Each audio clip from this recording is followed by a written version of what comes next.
vais juste essayer de proposer une réflexion.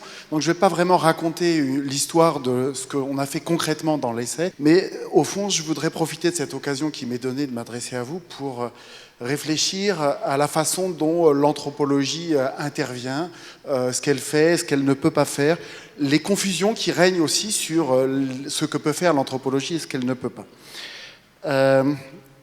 Donc j'ai appelé ça mariage de raison ou liaison dangereuse. Bon, c'était pour faire un petit clin d'œil évidemment aux lettres de Laclos. Alors au fond, à mon avis, la première chose à se dire, et ça fait écho à ce qu'a présenté Claire, c'est au fond, qu'est-ce qui était exceptionnel dans l'épidémie d'Ebola? Si vous vous rappelez bien, au début de septembre 2013, il y avait déjà des articles de journaux qui expliquaient « c'est formidable, ça y est, les anthropologues sont à bord. D'ailleurs, ils vont en Guinée expliquer aux sauvages, entre guillemets, qu'il faut mettre leurs décédés dans des sacs en plastique. » Donc en fait, on soulignait l'intérêt de l'anthropologie, mais au fond, une certaine forme d'anthropologie qui reposait simplement sur la capacité du chercheur à parler sauvage et à expliquer aux gens des choses que finalement on pouvait comprendre en termes simplement de contamination. Donc la question qu'on doit se poser d'abord, c'est pour qui elle était exceptionnelle cette épidémie? Alors, sans doute, elle était exceptionnelle pour les épidémiologistes. Pourquoi? Parce que c'était la première fois qu'on avait une épidémie d'une ampleur aussi longue temporellement, et qui a concerné autant de personnes. C'est la première fois que le virus ne disparaissait pas après avoir apparu. Donc c'est aussi la première fois pour les organisations internationales de recherche, mais aussi des organisations comme l'OMS, qu'il était possible de mettre en place un plan d'intervention sur la longue durée et de remplir des banques de données, de faire des collectes de manière importante, ce qui fait qu'aujourd'hui, à Hambourg ou à Lyon, vous avez maintenant de grosses banques de données qui vont permettre de travailler sur le long cours sur le virus. Donc, c'est exceptionnel aussi pour les organisations internationales parce que si on a dénoncé le retard que rappelait Claire tout à l'heure, aussi, à partir du moment où elles se sont engagées dans le business, entre guillemets, l'implication a été très forte et de très longue durée. Pour la population, on peut aussi supposer que ça a été un événement exceptionnel puisqu'il marquait l'émergence d'un dispositif qui a eu des conséquences graves en termes de violence sur les populations. Mais au fond, il est également important de resituer cet événement dans la longue durée de l'histoire de la Guinée et de se rappeler que pour les populations, ça relevait aussi de l'ordinaire, d'un rapport compliqué avec les élites et d'une défiance envers les autorités. Donc à la fois une exceptionnalité en termes d'expérience de maladie, mais le renouvellement d'une expérience compliquée de relations entre la population et les élites. Alors, il reste, au fond, est-ce que c'était une expérience exceptionnelle de mobilisation pour les SHS? Je suis très content de voir qu'Alain Jamy est ici et vous en parlera sans doute cet après-midi. Il faut se rappeler que dans les années 90, le premier comité de recrutement des volontaires pour le vaccin VIH organisé par l'ANRS impliquait déjà des anthropologues et des psychologues, dont Alain Jamy qui est ici présent, je suppose qu'il vous en parlera tout à l'heure. Donc, en fait, la participation des SHS ou de l'anthropologie à la recherche clinique n'est pas quelque chose de si nouveau que ça. Et on peut souligner, et je pense qu'on doit souligner, le rôle important de la NRS dans la construction de ces rapports entre SHS et sciences biomédicales.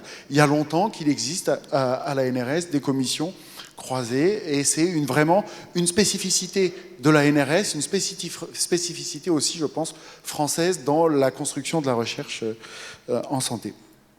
Donc finalement, il me semble que la mobilisation des anthropologues, elle n'est pas si exceptionnelle. Mais alors si elle n'est pas exceptionnelle, de quoi est-elle exemplaire? Et c'est la question que j'aimerais traiter à présent. Alors, en fait, il faut aussi revenir sur la façon dont l'anthropologie, de manière générale, dans l'épidémie Ebola, a été mobilisée.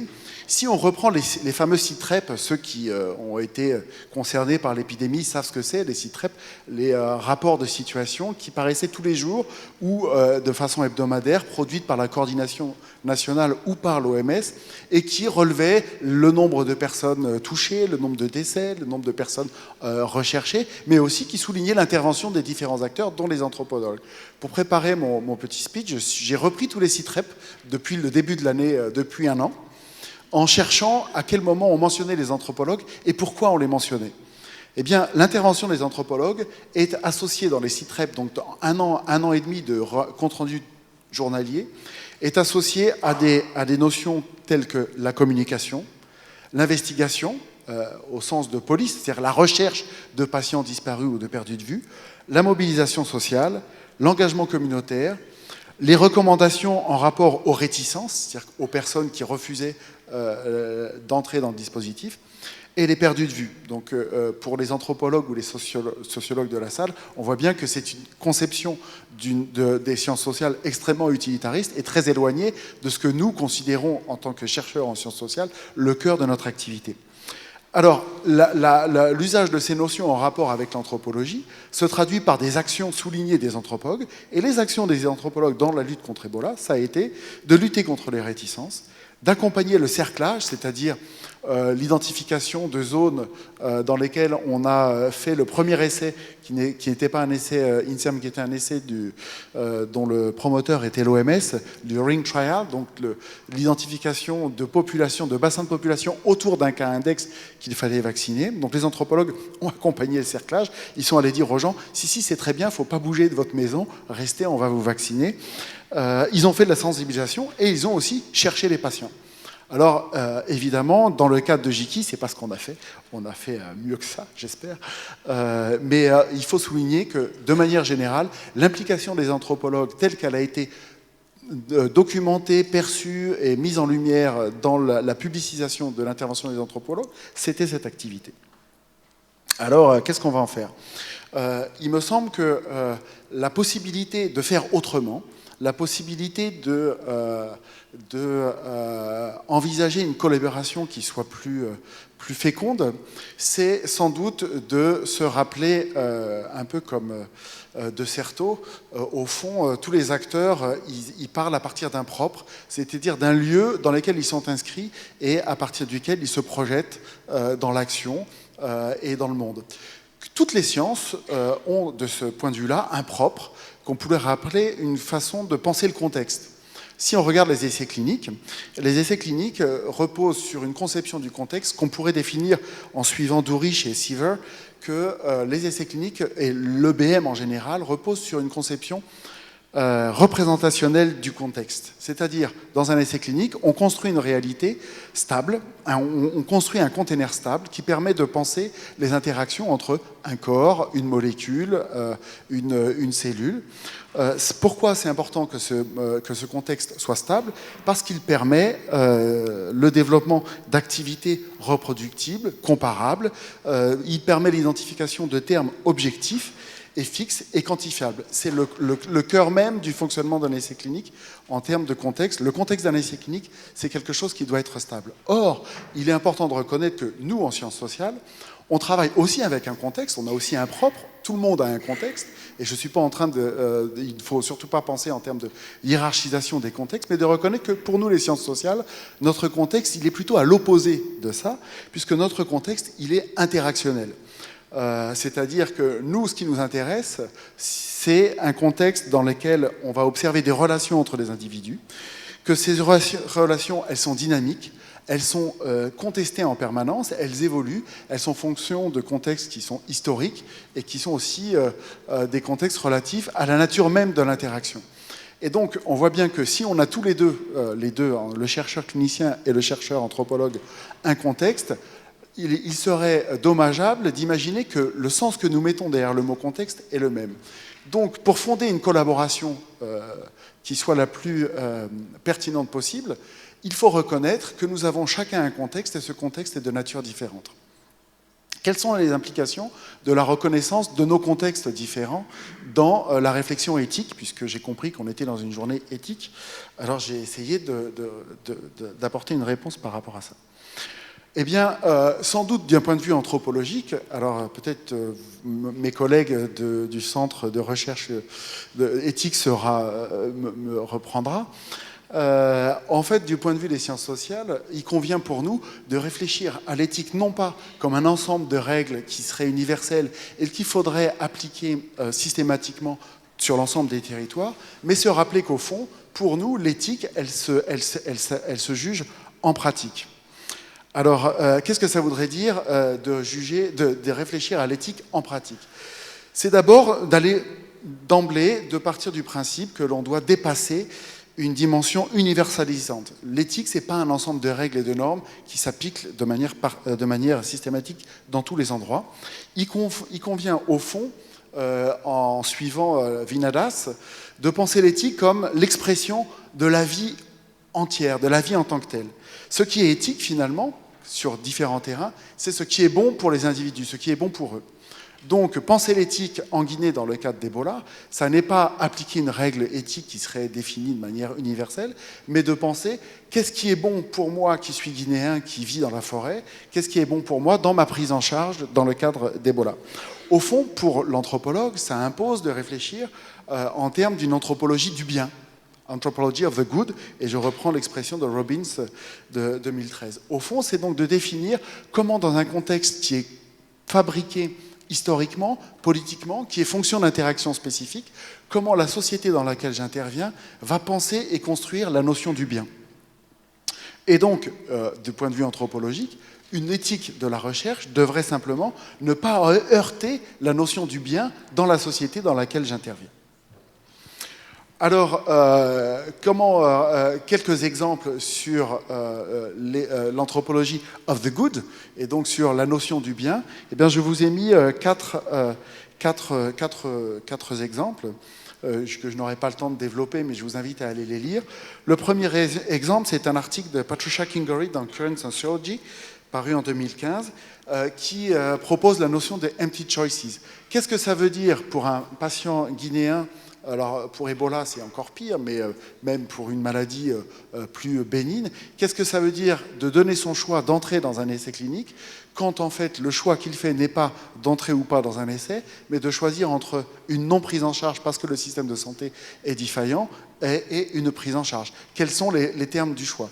Et Patricia Kingery estime qu'en fait, il s'agit ici de choix vides, puisqu'au fond, évidemment, le patient choisit simplement la possibilité d'être pris en charge. Deuxième point, encore un article de Kingery, vraiment je vous recommande de lire les travaux de Patricia Kingery, où elle revendique aussi, elle met en avant la notion d'ethics as practice, et là, d'un point de vue assez différent de celui dans lequel on a l'habitude de le penser quand on parle d'éthique, elle montre comment les lay workers, les travailleurs au ras du sol des essais cliniques, sont les seuls à mettre en place et à gérer ce qu'on appelle une éthique en pratique, c'est-à-dire que toutes les questions qui ne sont pas envisagées dans les comités d'éthique sont gérées au ras du sol par les travailleurs sur le terrain. Par exemple, qu'est-ce qui se passe quand un enquêteur d'un essai clinique va dans une famille et va évaluer l'état de santé de l'enfant qui est inclus dans l'essai et qu'il se retrouve dans une famille où il y a d'autres enfants qui ne sont pas inclus dans l'essai et qui ne vont pas bien et que la famille lui dit « aide-moi à lui trouver des médicaments, aide-moi à l'aider ». Et donc finalement, ce qu'on observe, c'est que sur le terrain, ces questions éthiques qui sont absentes des réflexions éthiques sont gérées finalement de manière interpersonnelle par les acteurs au ras du sol. Donc c'est une question sur laquelle nous devons être attentifs. Troisième article, un article de Sariola et Simpson dans Social Science and Medicine qui souligne l'importance de réfléchir à ce qu'est un individu, puisque dans nos conceptions éthiques, qui en fait sont des conceptions à prétention universaliste, mais qui reposent sur une définition de l'homme et de l'individu très largement occidentale, eh bien, Sariola et Simpson, à partir d'un terrain mené en Asie, montrent que les médecins même indiens qui organisent les essais cliniques travaille avec une conception de l'individu très différente, à savoir qu'un individu n'existe pas de manière autonome en Asie, et en Afrique c'est un peu la même chose. Alors je vais très vite, je suis obligé d'aller très vite, mais au fond, il souligne qu'un individu n'existe pas sans la communauté dans laquelle il s'inscrit, sans son espace domestique, et donner son accord de participation à un essai clinique suppose finalement d'avoir l'accord peut-être de son mari, de son groupe domestique, et quand on parle par exemple de compensation, réfléchir à la compensation de la participation d'un individu dans un essai clinique, cette compensation n'appartient pas à l'individu qui participe, elle appartient à son groupe domestique finalement, puisque c'est cette compensation qui va permettre de soutenir et de faire vivre son espace domestique. Donc c'est l'article de Sariola. Et enfin, dernière question que je souhaite soulever, c'est au fond à qui appartient la nature. Vous êtes peut-être au courant de ce qui est sorti récemment, je crois que c'était hier ou avant-hier, dans le journal Le Monde, sur l'IRD qui est prise à partie parce qu'ils ont fait des études en Guyane où ils ont breveté le vivant. Donc à qui appartient le vivant? L'IRD est mise en cause parce que les populations guyanaises s'estiment lésées par le brevetage d'une molécule issue de travaux de recherche ethnobotanique menés auprès de cette population en forêt. Donc, alors, 2 pistes de réflexion et j'en ai fini. Si le contexte est relationnel pour les anthropologues, l'anthropologue ne doit pas arbitrairement distinguer, quand il accompagne un essai clinique, il ne doit pas arbitrairement distinguer les populations dont il devrait être le spécialiste et les acteurs des essais cliniques avec lesquels il est supposé collaborer, mais il doit bien envisager l'ensemble du contexte interactionnel, c'est-à-dire étudier aussi bien la façon dont les intervenants et les chercheurs construisent leurs dispositifs et mettent en place leurs essais cliniques que les récipiendaires, entre guillemets, de l'essai. Premier point. Deuxième point, penser l'éthique en anthropologie, c'est d'abord, finalement, penser les grammaires de l'interaction en fonction de formes de vie qui sont, comme vous l'avez vu, contextuelles au sens anthropologique. Et je vous remercie.